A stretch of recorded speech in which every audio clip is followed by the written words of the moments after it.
Oke, baik. Anda harus tahu bahwa sebentar lagi VTube akan masuk fase kedua ke launching e-commerce dan akan membuka marketplace, dan pastinya dan tentunya bahwa normalisasi dari OJK sudah di depan mata. Sebentar lagi, percaya atau tidak percaya, mari kita lihat ini. Oke, Otoritas Jasa Keuangan. Kita mulai dari sini ya.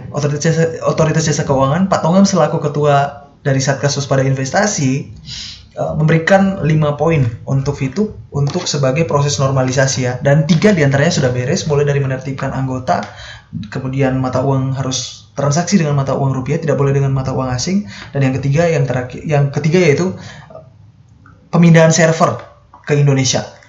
Nah, untuk 2 poin selanjutnya ini kuncinya ada di marketplace dan e-commerce. 2 poin selanjutnya direalisasi ketika e-commerce atau marketplace sudah launching, dan saat ini sedang persiapan, maintenance, dan sebentar lagi akan memasuki fase kedua. Nah, salah satu diantaranya tidak boleh menggunakan referral di fase pertama karena tidak ada produk yang dijual. Nah, selama VTube masih tetap di fase pertama, nggak masuk fase kedua, nggak punya marketplace, nggak punya e-commerce, maka VTube akan terus ilegal.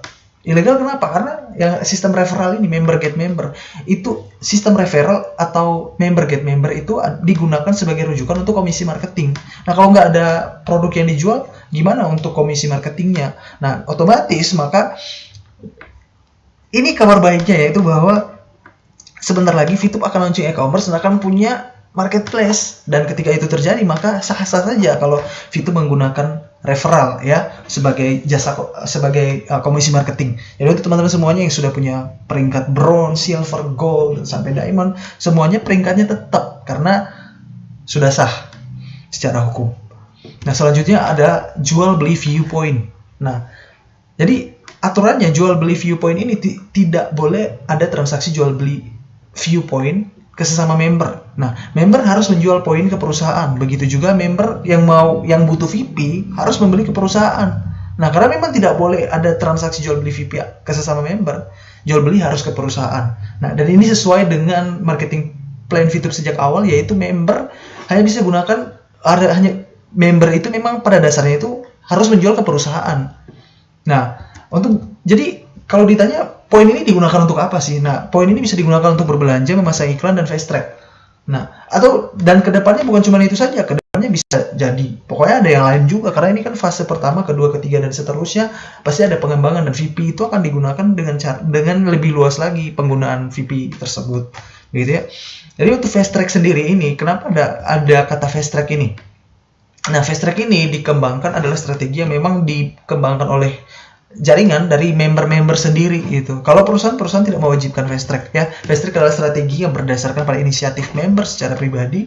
Tujuannya adalah untuk menambah pendapatan harian. Perusahaan tidak pernah mewajibkan fast track ya, karena pada dasarnya VTube ini adalah sebuah platform social advertising dengan sistem bagi hasil di mana member-membernya, penggunanya itu bisa mendapatkan penghasilan, membangun asetnya dengan 100% tanpa modal.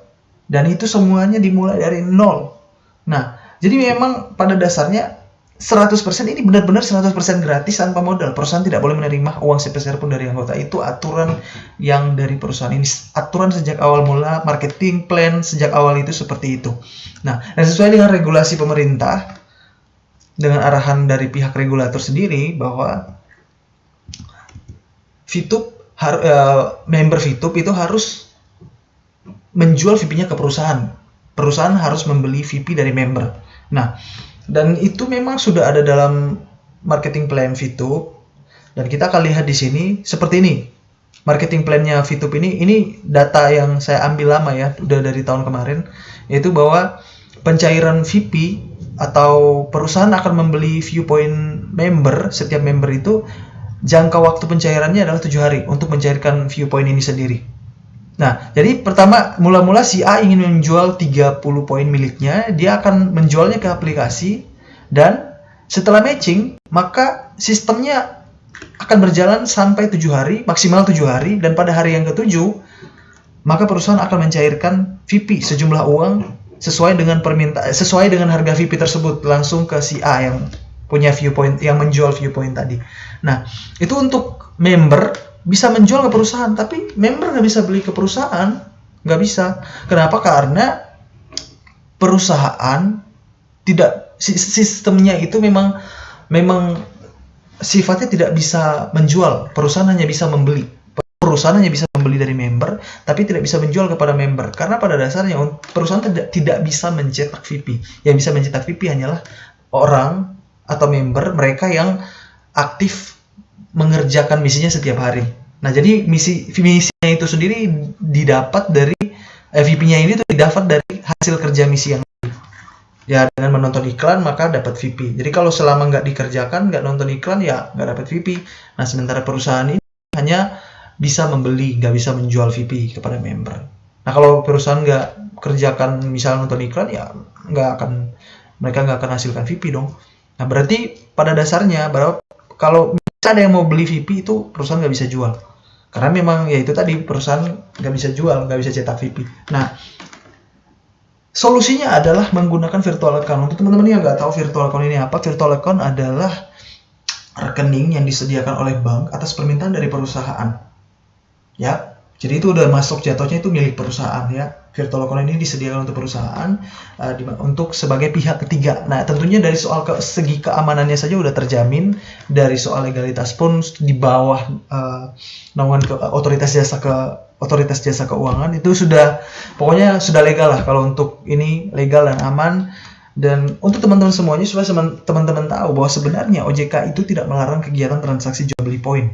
Transaksi jual beli poin ke sesama member tidak boleh, tapi transaksi jual beli poin ke perusahaan itu boleh. Jadi pada intinya bahwa transaksi jual beli poin itu boleh, tapi harus ke perusahaan. Member harus menjual VP ke perusahaan, begitu juga member harus membeli VP juga harus ke perusahaan.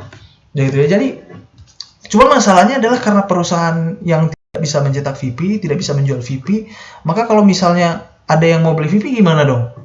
Nah, kalau yang mau menjual ya dia tinggal jual ke aplikasi, dalam 7 hari perusahaan cair. Tapi yang mau beli ini susah, nggak bisa. Nah, kembali lagi, virtual account yang tadi atau pihak ketiga itu yang akan menjadi perantara. Jadi begini teman-teman, ketika si A menjual VP-nya kepada perusahaan lewat aplikasi, detik di mana dia matchingkan ke perusahaan menjual VP-nya, detik itu juga VP itu telah menjadi hak perusahaan, telah menjadi milik perusahaan, dan bebas untuk perusahaan salurkan kemanapun ia inginkan, ke pengiklan, kemanapun lah pokoknya. Yang penting sistem pencairannya itu maksimal 7 hari, nggak harus sampai hari ke-7, karena sebelum hari ke-7 pun bisa cair dari perusahaan.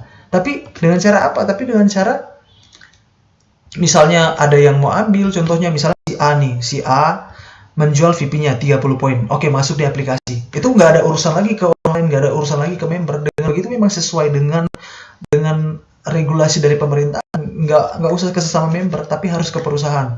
Di virtual account tadi, maka ketika si A menjual viewpoint miliknya, itu langsung virtual account semuanya sudah di backup oleh virtual account tadi, di mana ketika si B ingin membeli 30 poin dan dia mencari ke aplikasi, dia ketemu 30 poin milik si A tadi di aplikasi. Ketika si B klik, maka otomatis akan muncul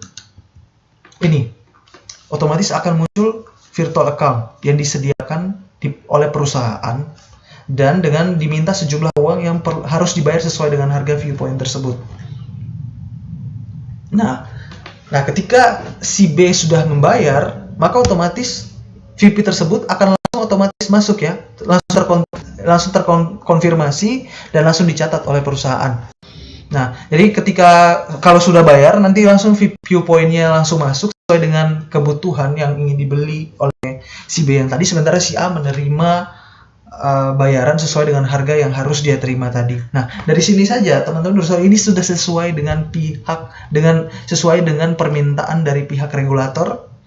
Seperti inilah kira-kira ya yang memang sah begitu. Nah, dan dari sini saya teman-teman udah harus tahu bahwa normalisasi itu sudah di depan mata. Karena ini aturannya sudah sesuai dengan yang Pak Tongan juga bilang bahwa memang pemerintah mendukung kegiatan-kegiatan seperti ini yang bisa berkontribusi untuk memajukan perekonomian masyarakat. Justru itu penting sekali untuk mereka segera untuk normalisasi. Dan yang terakhir soal penjualan VP ini saya klarifikasi sekali lagi, bahwa ini adalah sesuai dengan peraturan pemerintah. Begitu ya. Jadi teman-teman semuanya tetap semangat. Anda harus tahu bahwa normalisasi sudah di depan mata Anda. Nah, dari ujung semua dari akhir penutupan acara ini, saya mau menghimbau kepada teman-teman semuanya, setiap berita yang diterima hendaknya disaring untuk menemukan motif di balik berita tersebut. Saya Greli Salamau pamit undur diri. Atas perhatiannya saya ucapkan terima kasih.